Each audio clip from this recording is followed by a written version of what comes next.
Tapi jujur nih Bang, setelah masuk penyelenggara haji ini ya, dari dulu sebagai wakil kepala sampai sekarang wakil menteri haji dan umroh, apa yang bikin Abang paling kaget? Semua sisi ada masalahnya. Yang paling bikin shock nih? Shock saya itu tadi, orang kok berani dan tega menjadikan agama itu sebagai komoditas ekonomi. Itu yang mengerikan. Bahkan komoditas rente, komoditas koruptif. Itu prakteknya seperti apa? Ya, di realnya kalau yang di sini Bang?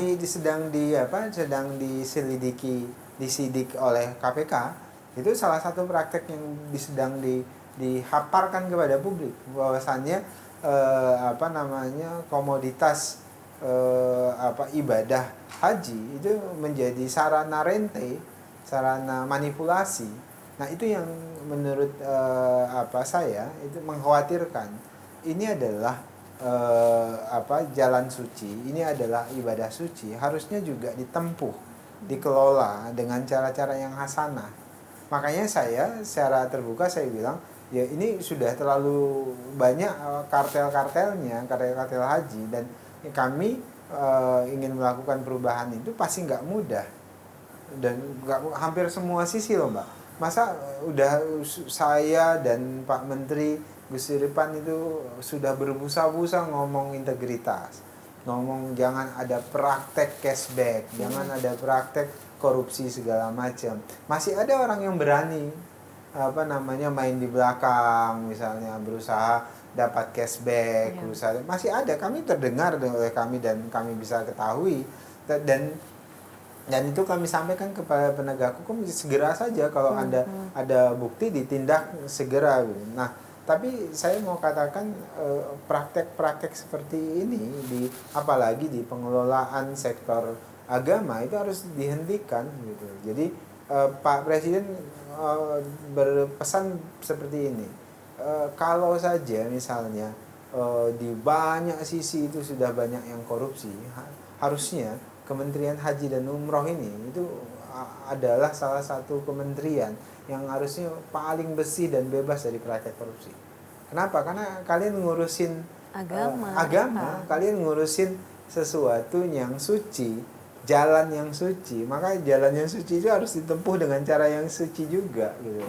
Tapi kan faktanya kan beberapa tahun belakangan jalan yang suci ini dikotori dengan praktek-praktek dan telapak kaki yang kotor juga, Mbak. Dan itu yang paling berbahaya kan. Dan sekarang disidik KPK, dan yang kami hadapi pada saat ini ya pasti adalah praktek-praktek yang serupa yang berusaha kami anulir pelan-pelan itu. Dan itu nggak mudah kan, Mbak. Nggak mudahnya apa? Ya hampir semua proses kami pasti dapat gangguan. Gangguan kayak gimana sih Bang ya, biasanya? Biar macam-macam, misalnya proses karena kan banyak perubahan-perubahan ya Mbak. Misalnya penetapan kuota gitu kan.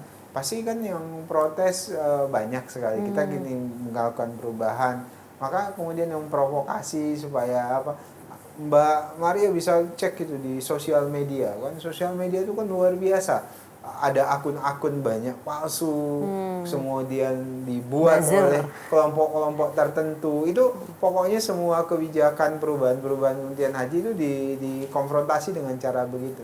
Dan kami tahu siapa yang menggerakkan gitu. Ya itu orang-orang kartel yang kemudian bisa membiayai. Iya, siapa yang menggerakkan itu kan teman-teman kami kan.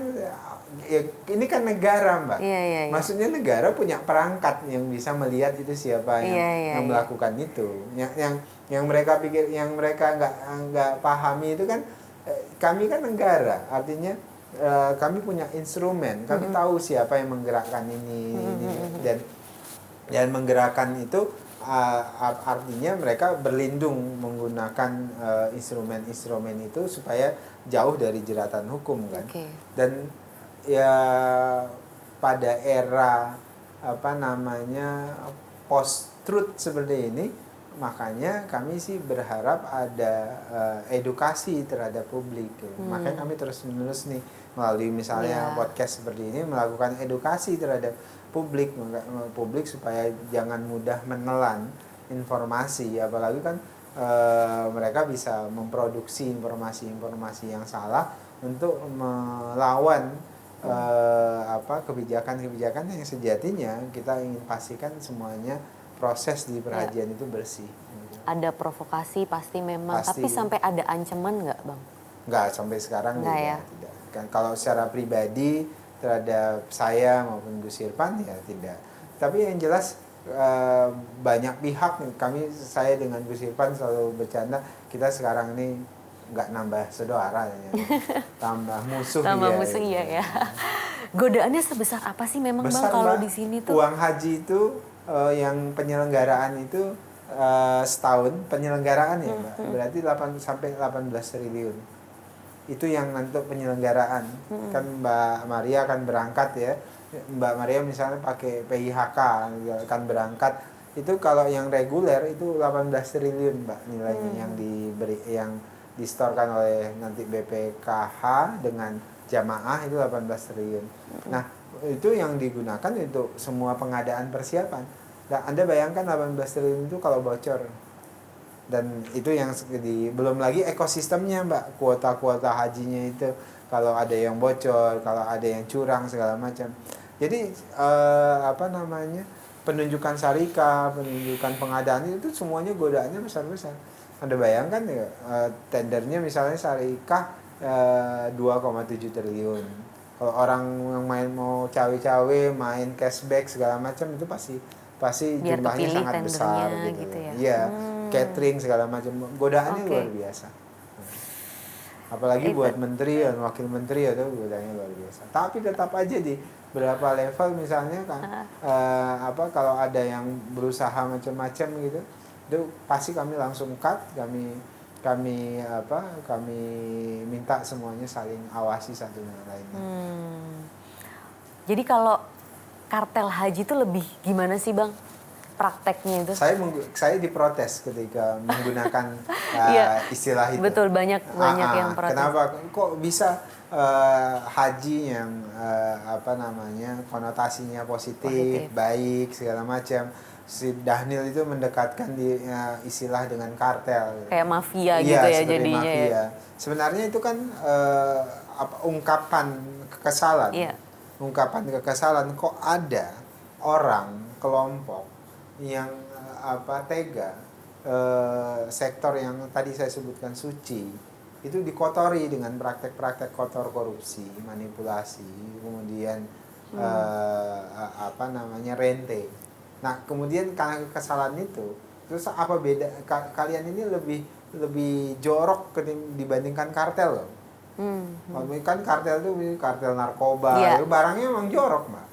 Ini kan barang terlarang, kartel judi lah apa, itu kan memang barang terlarang. Ini haji, Mbak, tapi perilakunya itu jorok. Sama aja gitu ya. Bahkan jangan-jangan ini dosanya lebih luar biasa gitu. Jadi orang yang mau beribadah suci kemudian dikotori dengan praktek-praktek korupsi, praktek-praktek rente, praktek-praktek penipuan. Coba Mbak Maria bayangkan, ada orang misalnya bisa, ini yang dianggap paling kecil lah kalau di perhajian itu. Misalnya dia memalsukan data mahram supaya bisa berangkat. Misalnya ada orang suami istri, istrinya meninggal. Kemudian tiba-tiba ada yang nguruskan orang lain supaya bisa cepat berangkat menjadi istri dia. Sampai seperti itu? Sampai begitu, itu namanya pemalsuan mahram, Mbak. Padahal mereka nggak dua suami yang istri. tidak Beda, mungkin nggak tapi kenal jadi diatur Iya, pakai iya, iya. apa dokumennya segala macam supaya terkesan suami istri. Padahal nanti ini yang satu di mana, yang satu di mana, tapi dokumennya seolah-olah mereka suami istri. Dan praktek begitu banyak ditemukan. Coba bayangkan, ini ibadah yang suci, yang mau berangkat, tapi dilakukan dengan cara penipuan. Iya, udah nggak berkah duluan kan Nah seharusnya. makanya praktek-praktek itu banyak terjadi dan itu yang ingin kami hentikan. Ini di sektor perajin ketika saya mengungkapin kayak gini, semuanya pada beberapa pihak marah.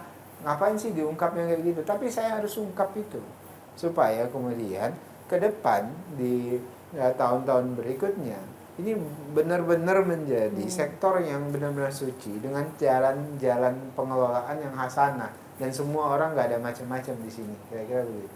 Oke. Pernah nggak Bang Daniel tahu suatu kebijakan itu kurang pas tapi tetap harus dijalanin karena memang sistem? Ya pernah. Sering nggak? Pasti, sering. Saya pasti. Tapi ada usaha nggak untuk mengubah itu, Bang? Ya pasti ada ya. Masih ada nggak gini, usaha? Gini loh Mbak, yang paling sulit kita rubah itu kalau itu sudah menjadi produk undang-undang. Ya, kalau dia misalnya kalau di kementerian itu kalau dia permen, Kepmen itu bisa kita rubah mudah gitu. Tapi kalau undang-undang kan butuh waktu. Walaupun bisa dirubah bisa, tapi butuh waktu gitu. Ya, makanya kemudian terkait dengan misalnya undang-undang segala macam, ya kita harus pastikan dia berjalan sebagaimana mestinya. Tapi kalau presiden sih pesan beliau selalu tidak ada undang-undang yang tidak bisa dirubah, tidak ada peraturan yang tidak bisa dirubah. Kalau dia merugikan rakyat, merugikan negara, ya harus segera dirubah. Walaupun dalam konteks undang-undang pasti kita butuh waktu. Oke. Untuk Haji 2026, permasalahan yang paling Bang Daniel hati-hati dan menjadi perhatian dari sekarang itu apa, Bang? Sekarang kami kan merubah pola penentuan kuota, Mbak.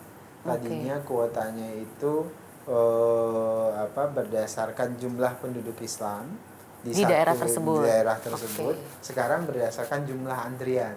Itu harusnya yang lebih adil kan? Iya, nah, tapi kan kalau berdasarkan jumlah penduduk Islam ini kan sudah bertahun-tahun seperti itu, Mbak. Artinya kan gini loh, karena kalau pakai jumlah penduduk Islam itu berarti kan kita nih sekarang kondisinya di orang Sulawesi Selatan itu ngantri naik haji bisa sampai 48 tahun. Di sini lama sekali kan. Tapi ada yang cepat, Mbak. Bengkulu misalnya. Bengkulu itu ada yang 13 tahun. Kampung saya Sumatera Utara itu rata-ratanya 19 tahun cuma. Nah, karena kita pakai pola tadi jumlah penduduk Islam, jadi yang nggak mau naik haji pun jadi pembagi gitu. Ketika kita pakai jumlah antrian, jadi kondisinya kayak gini, Mbak. Yang lama jadi turun, yang cepat jadi naik, jadi rata gini. Tadinya nih 48 jadi 26 tahun, ini jadi 19 tahun jadi 26 tahun. Yang 48 tahun jadi lebih cepat, yang 19 tahun atau 13 jadi lama. Kira-kira mana yang marah? Ini kan, Mbak. Iya, yang udah biasa udah terbiasa begitu. Nah, sekarang misalnya seharusnya memang kalau pakai perhitungan jumlah antrian, yang jamaah yang paling banyak itu Jawa Timur. Yaitu Jawa Timur tuh ngantri sekarang itu 1,2 juta orang. Total antrian haji di Indonesia itu 5,4 juta orang. Jawa Timur itu 1,2 juta orang. Tapi kuota haji Jawa Timur bukan yang paling banyak selama ini. Yang paling banyak itu Jawa Barat. Karena memang Jawa Barat penduduknya paling banyak. Muslimnya paling banyak. Nah, sedangkan Jawa Barat yang ngantri haji hanya 700.000. Oh, jauh ya? Iya, sedangkan Jawa Tengah 900.000. Tapi paling banyak itu Jawa Barat. Nah, sekarang yang paling banyak jadi Jawa Timur. Sedangkan Jawa Barat berkurang. Berkurangnya berapa? 9.000, Mbak. Lumayan pasti. Nah, marah dong sebagian orang Jawa Barat, apalagi mereka sudah siap-siap segala macam. Nah, itulah yang sekarang kami harus jelaskan. Karena ini yang kami lakukan ini kepentingan jangka panjang supaya menghadirkan keadilan kepada seluruh jamaah haji gitu. Nah, kan beberapa daerah memang kena dampak. Walaupun beberapa daerah dapat dampak untuk penambahannya juga. Nah, tapi penambahan maupun pengurangan kami dihadapkan dengan permasalahan yang berbeda-beda. Misalnya yang ditambah kami harus pastikan yang ditambah kuotanya itu terserap. Yang berkurang kami harus jelaskan kenapa mereka berkurang, kenapa nggak bisa berangkat misalnya tahun ini, harus tahun depan dan sebagainya. Itu tugas-tugasnya. Kemudian yang kedua berat kita juga ya pengadaan pelayanan haji. Yang itu Banyak saya yang mau sebut. ngasih fraud ya. Itu Nitip-nitip masih, nama. ya, fraud, moral hazardnya tinggi segala macam. Nah itu yang juga jadi tantangan berat buat kami. Nah, kemudian kalau soal jemaah lansia, Bang Daniel, itu kan setiap tahun itu memang pasti banyak ya. Jemaah lansia itu salah satu jemaah yang sebenarnya paling banyak ya, kalau nggak salah ya, dari jemaah haji pemerintah. Itu gimana sih Bang cara atau perbedaan dari treatment yang dulu-dulu, karena sekarang sudah menjadi Kementerian Haji dan Umroh, untuk bisa benar-benar mengawasi dan membuat mereka tuh aman dan nyaman selama pelayanan haji? Pertama kita fokus pada istitoah kesehatan ya. Pengumpulan berkas di check awal up, ini ya. Ya kita harus pastikan mereka sehat ya. Ada yang coba nipu-nipu nggak bisa? Ya pasti. Aduh. Dan itu sejak dulu terjadi tuh. Yang pura nggak sehat jadi sehat gitu. Bahkan ada yang sudah cuci darah, gagal ginjal misalnya stadium 5 masih tetap dimanipulasi. Itu terjadi itu beberapa kejadian gitu. Dan itu jadi atensi dari pemerintah Saudi. Nah, tahun ini kita perketat MCU-nya supaya kemudian istitoah itu ya jalankan. Kadang-kadang yang muda belum tentu lebih sehat dari yang tua kalau tentang kesehatan ya. Bahkan yang di haji khusus juga harus ada MCU sekarang. Iya, gitu betul. kan, harus ada MCU. Kalau dulu goso-goso aja gitu loh, nggak ada MCU. Sekarang harus ada MCU. Karena kita harus pastikan bahwasannya merekanya semuanya sehat. Itu inputnya ya. Nah, kemudian yang kedua terkait dengan lansia ini, kita buat kebijakan setiap daerah prioritas lansia. Prioritas lansia itu maksimal 5%. Jadi misalnya DKI Jakarta misalnya, lansia termuda di situ umur berapa? Nanti diurutin sampai 5%, Mbak. Ya. Yang disebut lansia itu yang paling muda 65 tahun. Ya, tapi nanti disesuaikan, misalnya DKI yang paling muda lansia itu berdasarkan 5% itu misalnya umur 80. Karena yang tua misalnya paling tua 100, nah itu diurutin. Jadi setiap provinsi jatah prioritas lansianya itu 5%. Mereka yang didahulukan untuk berangkat gitu. Dan semua provinsi sesuai dengan umur lansia di daerah masing-masing. Karena setiap daerah masih beda-beda.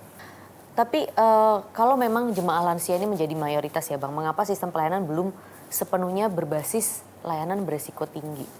Iya, Risti ini sudah sebenarnya. Ya, kemarin tahun-tahun yang lalu juga sudah. Kita misalnya ada misalnya petugas khusus lansia. Jadi memang fokus lansia. Bahkan 2024 itu tagline hajinya itu ramah lansia. Kenapa? Karena banyak lansia. Jadi kita banyak mengurusin lansia. Makanya salah satu tugas para petugas haji itu banyak melakukan pendampingan lansia. Jadi misalnya foto saya itu kan gendong lansia, jadi juga banyak fokus petugas itu di sana. Jadi lansia itu memang menjadi prioritas. Bahkan Presiden menyampaikan bahwasannya bisa nggak didahulukan para lansia untuk naikkan haji tahun ini gitu. Tapi nggak mungkin kita lebih dari 10%, Mbak, karena bisa jadi kita akan kesulitan dari sisi petugas gitu. Itu dia. Makanya kan haji itu kan syarat utamanya istitoah, artinya mampu, sehat secara fisik, material dan macam-macam. Haji itu 95% itu adalah ibadah fisik. Jadi kita pastikan maka walaupun dia lansia tapi fisiknya tetap sehat, itu yang paling penting. Oke. Terkait dengan kemarin maraknya jemaah haji furoda ya yang gagal berangkat. Nah, di tahun ini supaya nggak kejadian kayak gitu lagi, apa nih yang dilakukan oleh furoda Kementerian Haji? Furoda nggak ada lagi, Mbak. Jadi kan memang sudah diatur oleh pemerintah Saudi Peroda itu nggak ada. Tapi biasanya kan suka Mujamalah, nyari celah-celah apalagi iya, tuh Bang. iya. Nah, Meskipun makanya, namanya udah nggak ada, apalagi nah misalnya. itu yang perlu kami edukasi kepada publik. Jadi publik jangan mudah dimanipulasi, dibohongi oleh pihak-pihak tertentu. Kan kemarin tuh ada yang nggak rasional, Peroda bahkan ada yang harga 1 miliar, 500 juta dan seterusnya. Itu sangat tidak rasional gitu. Iya. Bahkan nggak ada itu haji yang namanya T0. T0 itu artinya hari ini daftar langsung berangkat. Itu nggak ada. Jadi kalau ada yang begitu itu pasti penipuan. Ya. Itu penipuan dan itu pasti melanggar hukum. Karena haji apapun dia, walaupun khusus misalnya, itu pasti ngantri. Betul. Paling lama 5 tahun begitu, 7 tahun. Kalau cadangan bisa lebih cepat dan seterusnya. Tapi haji itu pada prinsipnya pasti ngantri. Jadi kalau ada yang nawarin langsung berangkat, itu berbohong pasti, itu pasti penipuan. Katanya kuota dari raja, ada apalah bahasanya gitulah gitu. Kuota raja memang ada, namanya mujamalah, visa mujamalah. Itu boleh dijual belikan? Tidak dijual belikan, dan itu nanti undangan raja namanya. Jadi kebiasanya melalui kedubes, melalui Kementerian Haji Saudi Arabia, mereka mengundang orang-orang tertentu yang sudah mereka tunjuk. Nah, jadi kalau ada visa, misalnya ada visa amil, visa macam-macam gitu ya.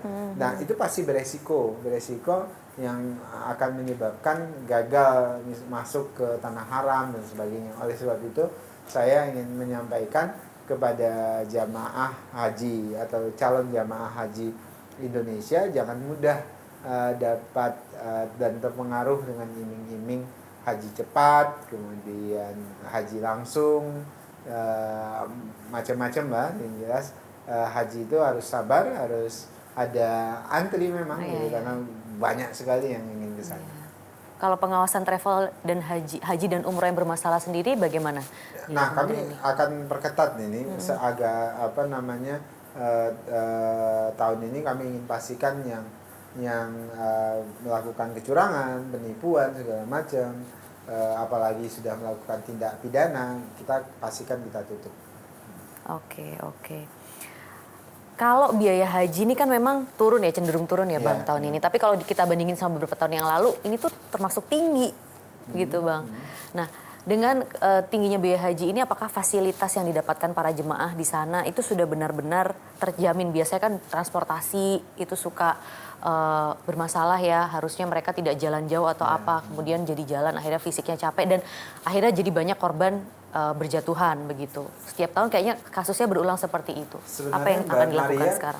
Kalau nilai ongkos haji tahun ini itu harusnya kalau dihitung pakai inflasi dan sebagainya itu harusnya naik di sekitar 2.700.000. Tapi kan kemudian tahun ini turun reguler turun 2 juta. Kenapa? Karena kita sisir komponen-komponen biaya yang bisa dihemat, yang bisa diefisienkan. Karena dari hitungan kebocoran dan macam-macam gitu. Jadi sebenarnya haji kita kalau dibandingkan bahkan dengan negara lain itu relatif lebih murah. Makanya haji reguler kita itu grade-nya itu grade D+. Ya kan? D+ itu artinya pelayanan yang relatif murah dibandingkan dengan misalnya negara-negara yang lain. Nah, oleh sebab itulah kemudian ketika harganya murah, Presiden itu sudah wanti-wanti ke kita supaya kemudian ketika harga bisa kita turunkan itu tidak berkorelasi dengan pelayanan yang juga turun, tapi justru harus bisa lebih baik. Kenapa saya berani bisa sebut lebih baik? Karena kami sisir dari kos-kos yang mengalami inefisiensi. Misalnya ya, luas tempat tidur di Mina misalnya ya, yang tadinya 0,8 meter ini sekarang 1, Mbak.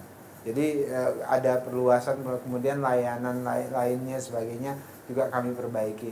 Termasuk catering yang dengan gramasi. Artinya gramasi itu kandungan dari makanan yang sudah dikonsultasikan dengan ahli gizi dan sebagainya, yang tadinya itu tahun lalu misalnya harganya 17 real satu kali makan, nah sekarang kita 13. Jadi kita potong Mbak, potong semuanya segala macam per sekali makan, misalnya pagi 13, kemudian siang pagi 10, siang 13, nanti malam 13 gitu. Oke Bang. Ini 2 pertanyaan terakhir ya Bang. Apa satu soal haji publik yang sering salah paham, tapi Bang Daniel ingin coba luruskan di sini dengan adanya Kementerian Haji yang baru? Tentang ongkos haji. Jadi harus dibedakan, ada istilah BPIH. Ya, BPIH itu biaya penyelenggaraan ibadah haji. Ini sekarang sekitar 89 juta. Itu bukan yang dibayar oleh jamaah, 89 juta. Ada istilahnya nanti BPIH. BPIH kita sekarang itu sekitar kurang lebih saya nanti tepatnya sekitar 55. Itu juga bukan yang dibayar jamaah, karena nanti harus dipotong dengan yang di BPIH tadi 89, itu adalah biaya penyelenggaraan semuanya. Yang nanti itu adalah dicampur dari biaya uang yang sudah disetorkan oleh jamaah dengan yang nanti di pelunasan akhir oleh jamaah. Nah, BPIH sekarang 55 juta. Nah, itu bukan juga yang dibayar jamaah, tapi yang dibayar jamaah nanti itu adalah setelah dipotong 25 juta. 25 juta itu kan setoran awal dulu waktu mendaftar ambil porsi haji. Itu dipotong itu 25 juta, ditambah lagi ada namanya virtual account. Uang yang di virtual account-nya si jamaah. Ya, rata-rata itu sekitar 2 juta. Berarti jamaah bayar nanti itu berapa? Mereka hanya bayar kurang lebih sekitar 55, itulah kurangin 25, kurangin 2 juta, ya kurang lebih mereka bayar sekitar 20-an ya. 20-an lebih lah, 25 lebih begitu. Jadi jangan keliru seolah tiba-tiba jamaah itu membayar 80-an itu 9. ya. Mereka kan bayar sekitar 20 jutaan lah ya. Tapi berbeda-beda Mbak. Iya. Karena kok bisa ya kami yang di Jawa Timur lebih mahal dengan di Aceh. Oke, itu kenapa tuh Bang? Ya karena pesawatnya. Di iya, Aceh itu lebih dekat ke Saudi, jadi biayanya lebih murah. Jadi ongkos naik haji di Aceh itu lebih murah dibandingkan dengan Jawa Timur. Dibandingkan nanti dengan daerah, jadi disesuaikan dengan jarak tempuhnya ke Saudi. Oke, kalau jemaah bisa dengar satu janji dari Abang, apa itu kira-kira? Saya fokus kami Gus Irfan dan saya itu kami ingin pastikan pelayanan haji jauh lebih baik, aman, nyaman itu. Kemudian kedua, dalam tata kelolanya harus transparan dan akuntabel, itu yang ingin kami lakukan hari ini. Oke, Wakil Menteri Haji dan Umroh Daniel Anzar Simanjuntak, terima kasih banyak sudah buka-bukaan di Open the Door bersama kami. Semoga lancar sampai Haji 2026 terlaksana tanpa banyak masalah. Terima kasih sekali lagi Bang Daniel. Sehat selalu.